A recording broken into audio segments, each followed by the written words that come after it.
Okay, so let's look at some of the glues that I use here in my building. And starting here on the left, first two glues that you see, one is granular hide glue, which is the traditional instrument maker's glue. It's been used for years and years, going way back to, you know, when violins were around, long before guitars. And also with that I have fish glue, and I put these two glues in the same category because they're both what's called animal protein glues. Okay, ground hide glue, like the name suggests, is made from boiled animal hide, and fish glue is made from cod skins. And both these glues have all the qualities you'd want in a good instrument glue. They've got a low solids content, they dry extremely hard, harder than the other glues, at least the other glues that are commonly used in instrument making. They also have the ability to be reversed with heat and water, which is good for repairability. And a few other cool features that are unique to these glues is that they can be reactivated with heat and water.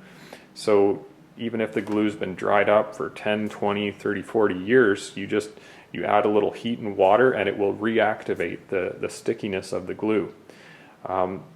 These are also two glues that will stick to themselves, and what I mean by that is if you have a layer of glue, a layer of hide glue that's already dry, and you put fresh hide glue on top of that, you'll get a good bond. Whereas a number of these other glues, if you're to try and use you know, the regular carpenter's glue, if you put down a layer of carpenter's glue and then you try and stick a different kind of glue on top of it, you're not necessarily going to get a good bond. Whereas you can be sure you'll always get a good bond with these glues. And that doesn't come into play too much in a new instrument, but when you're doing repairs and that kind of thing, if you're working on a surface that may have been glued previously, it's just nice to know that the glue is going to stick to whatever old glue residue may be left. I use these two glues for about 95% of the joints in my acoustic guitars, and that includes all structural joints. Anything that's going to contribute to the sound of the instrument is going to be glued with one of those two glues. Moving on from those glues, and I'll come back and talk a little bit more about those at the end of the video.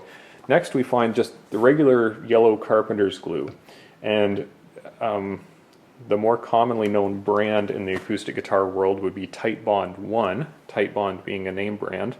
And for most builders and factories, this is the glue that they use. It's very easy to work with. It dries relatively hard, relatively low solids content, not as hard and as low as the previous two glues, but it is easier to work with. It requires less clamping time, pretty easy to clean up.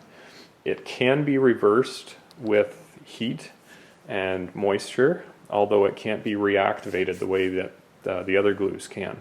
And so when I started out building guitars, I used this stuff on my instruments, and they turned out very well. Those instruments have continued to hold together. But 5 or 6 years ago, I made the switch over to the hide glues for most of my construction. So I still use this for just a couple areas on the guitar, non-structural joints, say gluing a head plate to the front of the peg head, that sort of thing would be where I use the regular carpenter's glue. Now Titebond 3 is a really cool glue. It's heat and water resistant, and the rest of the glues you're going to see here are very specialized. They only get used for 1 or 2 operations, maybe in the whole process. And the only thing I use Titebond 3 for is gluing my purfling strips to the binding strips before I bend them. So I glue the little black and white black purfling to a strip of binding while it's straight, and then I can put it in the bending machine, heat it up to 250 degrees Fahrenheit, and the joint will continue to hold together and allow me to bend that binding to the shape of the guitar. A good glue, but it certainly is not a glue you want to put the whole instrument together with, or you would never be able to take it apart for repair purposes. Moving on, we have our CA glues and cyanoacrylate, more commonly known as super glues. And I probably use these glues more in repair than I actually do in building a new instrument. If I have to do a tiny fill or something, I may mix a little of this glue with some dust. I use it for gluing inlays mainly. That would probably be the main place it comes into play. It's really neat stuff, excellent for repair, but it's not the kind of thing you're gonna actually glue structural joints with on a guitar. Moving on, we have 5-minute epoxy. Again, there's only 1 or 2 places where I use this in the construction process, non-structural joints.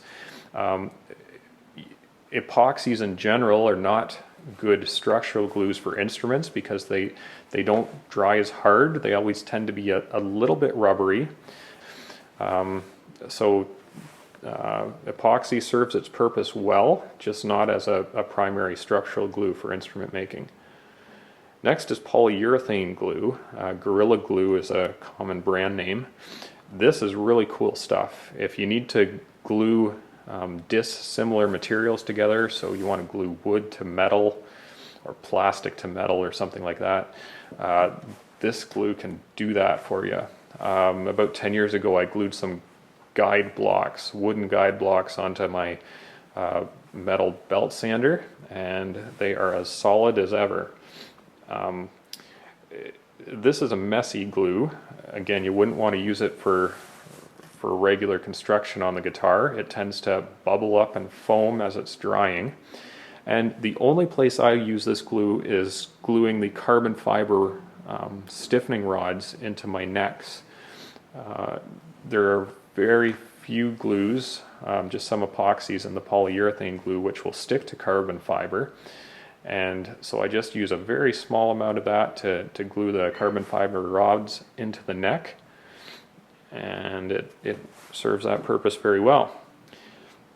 And finally here you see another epoxy. This is Z-epoxy, and this isn't this is actually a finishing resin, although it can be classed as a glue. And I use this as pore filler on the backs and sides of my acoustic guitar bodies.